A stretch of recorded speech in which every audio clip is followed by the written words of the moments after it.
Всем доброго начала дня. Программа «Салям» продолжает свою работу. Напомню, сегодня среда, 27 октября. Альбина Фаритовна, ты знаешь, что в Республике Башкортостан появилась еще одна достопримечательность?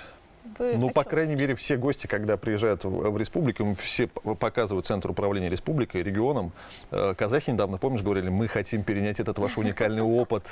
Что же он из себя представляет, ну, если разбираться, мы имеем в виду Центр управления республикой, нам расскажет Елена Анатольевна Прочаковская, которая этим утром у нас в гостях, начальник управления главы Республики Башкортостан по социальным коммуникациям. Доброе утро. Доброе утро. Наконец-то мы вас видим в этой студии. Наконец-то позвали. Да, Елена Анатольевна. Елена Анатольевна, ну, так, с общего начнем. А ведь действительно все, кто не приезжает, да, по приглашению главы, там, по каким-либо другим причинам приезжающих в республику, они все обращают внимание на ЦУР и говорят, что, слушайте, ну это уникальная штука. Как вы считаете, почему это действительно то, у чего пока нет аналогов в большинстве регионов? Знаете, вообще ЦУРы, Центр управления регионами, а у нас Центр управления республикой, потому что мы Республика Башкортостан, созданы во всех субъектах Российской Федерации на основании указа президента Российской Федерации. Но вот такого ЦУРа, как у нас, ну, масштабного, действительно нигде нет. Есть еще в Московской области, но они немножко поменьше. У нас отдельно стоящее здание, это действительно уникально, но не в здании даже уникальность, хотя это тоже, мы на теплоходе, когда катались, навигация у нас была в этом году солидная, пока река не обмелела. Все же видели это здание на Тукаева 46 у Белого дома. А уникальность заключается в том, что в ЦУРе собраны информационные системы, которые и раньше были у министерств, или их создавали специально уже в рамках движения по ЦУРу. И у нас сейчас есть возможность анализировать ситуацию, связанную с развитием региона по разным направлениям. Вот в этом, пожалуй, самая большая уникальность. Но еще одна. Если взять вот шар, мы часто его показываем, у нас ЦУР наш состоит из 3 частей. Это социальные коммуникации. Это всегда неизбежно, неизменно. Это главное, что вот посыл, который дает нам Раид Фаридович Хабиров, который дает правительство, это повышение уровня жизни человека. Это самое главное. Поэтому одна большая часть, составляющая ЦУРа, это социальная коммуникация, это обратная связь с жителями.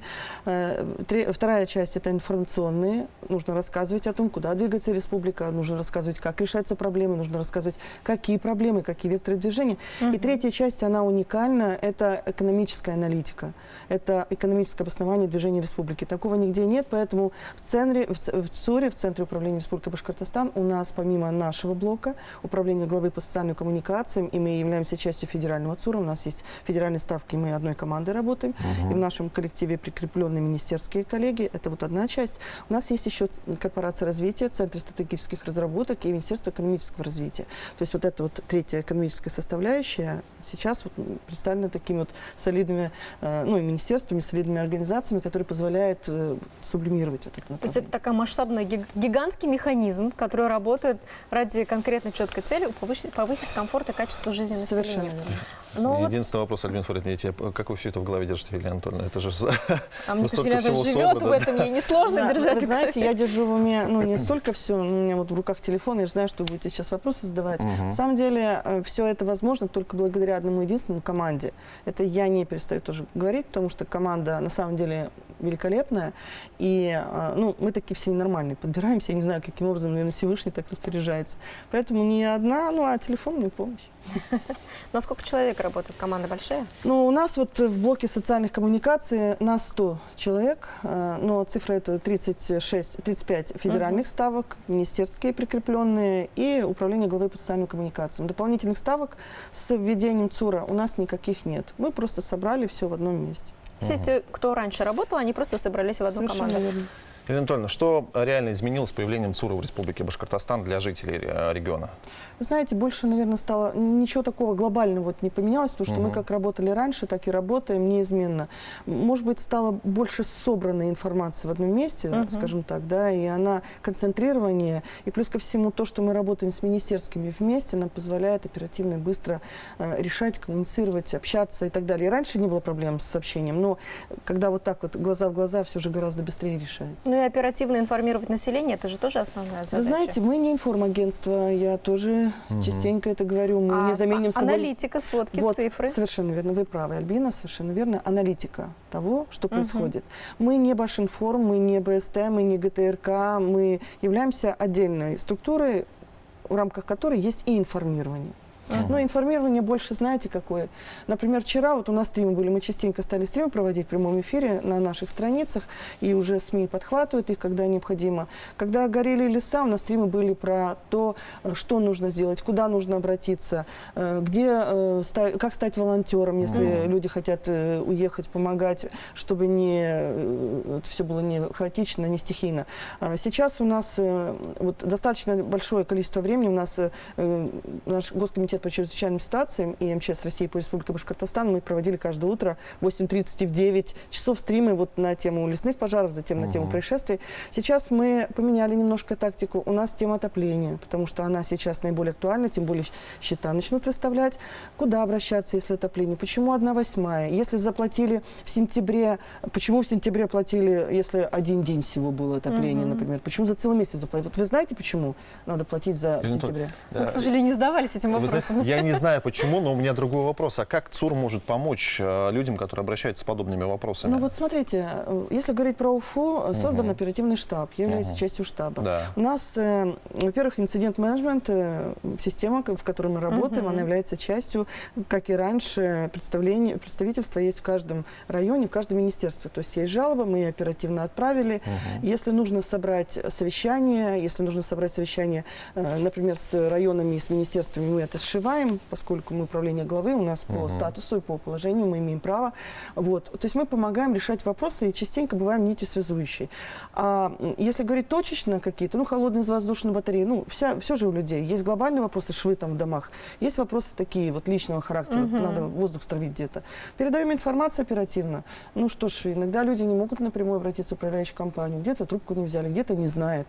А к нам это быстрее, к нам это, я имею в виду, в первую очередь, конечно, к Ради Фаридовичу Хабиру, потому что он самый знатный блогер у нас, и, конечно, объект номер 1, куда люди пишут в первую очередь. Получается, смотрите, к вам поступило обращение, над ним начинают работать, и в какой-то момент вы же проверяете, выполнено. Обязательно. То есть, получается, вы в какой-то степени стали неофициальным надзорным органом. Вы знаете, мы не надзорный орган, у нас нет карательных мер, хотя у нас есть рейтинг, который, может быть, тоже является каким-то стимулом. Во-первых, самый главный критерий работы и в нашей, и в министерствах, и в районах – это совесть. Это никто не отменял. А если говорить про систему, да, мы работаем в системе, у нее есть сроки, на обработку самого обращения дается, мы даем первичный ответ, так называемый, в течение 2 часов, затем сутки на то, чтобы коллеги приняли решение, мы сейчас даем ответ, или мы даем жителю ответ, что мы вам ответим через неделю, затем инцидент уходит, допустим, на неделю, на вторичную реакцию, через неделю возвращается опять в район или в министерство, где дали ответ. Все четко, не забалуешь.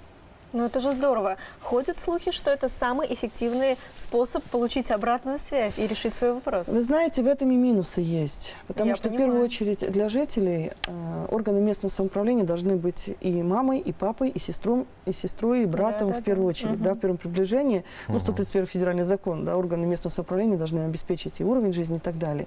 Я не возьмусь судить, но я хочу сказать, что мы решаем вопросы ведь не сами, мы решаем вопросы именно благодаря тому, что на местах работают. Поэтому, если это самый эффективный инструмент, пусть будет так, один из, это коллективная работа и тех, кто работает и в Кармаскалах, и в Сибае, и в Нефтекамске, в Вермикеевском районе и так далее. Елена, так хорошо же в карте республики, ориентируется. О, да. Благодаря Ради Фаридовичу Хабирову и его рабочим поездкам. Но вы ведь хорошо апеллируете цифрами. Вы можете хотя бы приблизительно сказать, сколько обращений было закрыто за время существования ЦУРа или за время существования инцидент-менеджмента, например? Там же больше 200 тысяч, если не ошибаюсь. Да, вы знаете, цифры в помощь системы, все четко. У нас на этапе готово, это уже то, что дали ответ жителям с октября 2018 года. Кстати, в этих числах у нас будет ровно 3 года, как мы работаем, потому что нас создали с переездом, с Ради Фаридовичем, возвращением в Башкортостан. 256 254 обращения за этот период. 250 000 обращений. Да, 250 000 обращений. А тут, если второй вопрос, предваряя ваш, наверняка, учитывая экономию времени, мы все-таки в прямом эфире работаем. И это утро. У нас сейчас наиболее злободневная проблема – это здравоохранение. Кстати, хочу сказать, что октябре и в ноябре 2018 года это была тема номер 1, затем комплекс мер разный. Это и кадровое обеспечение, это и наш земский фельдшер, это и работа на местах, и привлечение студентов, и встречи всех глав со студентами. Ну, то есть вот такая охота была за кадрами, потому что это в первую очередь. И ФАПы, которых немеренное количество уже сейчас установили, тема здравоохранения она снизилась по актуальности. Вот сейчас из-за коронавируса, из-за того, что у нас очень большой накал, в системе здравоохранения еще огромные нагрузки, низкий поклон всем, я честно скажу, опять количество увеличилось, и опять активный стал Си-центр Мирной Утяшевой, который тоже создали по решению главы Башкортостана.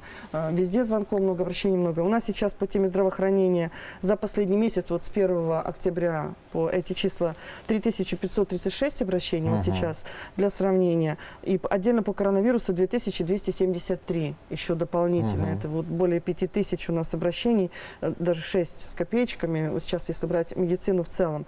А затем на втором месте идет ЖКХ у нас с 1958.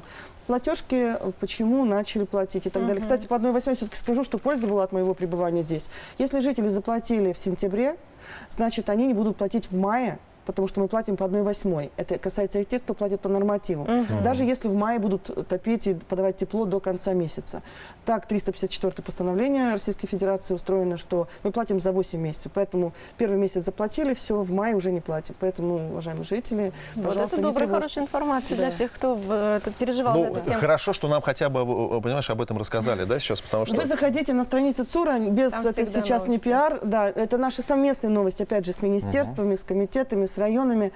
Заходите на страницу ЦУРа, мы вот являемся такой вот носителем информации. Сейчас готовим карточки, куда пойти в выходные, потому что вот эти выходные вынужденные выходные, да, из-за пандемии, чтобы они не превратились там, я не знаю, кто-то уехал отдыхать, чтобы они были полезны. Мы готовим карточки и подавали карточки, например, знаю, какие-то пещеры, самые уникальные в Республике Башкортостан. То есть мы даем и полезное, и приятное. Вот тему здравоохранения все-таки озвучили, да? Мы каждое утро напоминаем населению республики про вакцинацию. Ну вот у нас наш коллектив, если спросите, 100% вакцинировались. Вот это я и хотела спросить. Самое главное. Ну, я тоже, конечно, вакцинировалась. Сейчас более-менее спокойно. Ну, что ж, такова жизнь. К чему всех и призываем. У нас время вышло, к сожалению. Спасибо вам огромное. Спасибо. Ну вот, спасибо, что пригласили. И я вас тоже приглашаю к нам. Мы с удовольствием придем. С удовольствием только если вы пообещаете, что еще раз сюда к нам заглянете. Будут ответные визиты. Да, с удовольствием придем. Да, и вам хорошего дня. Среда только начинается. Для кого? Для нас она уже достаточно давно идет. Да. Как мы там обычно с тобой прощаемся? Желаем всем хорошего дня, отличного настроения и... Пока.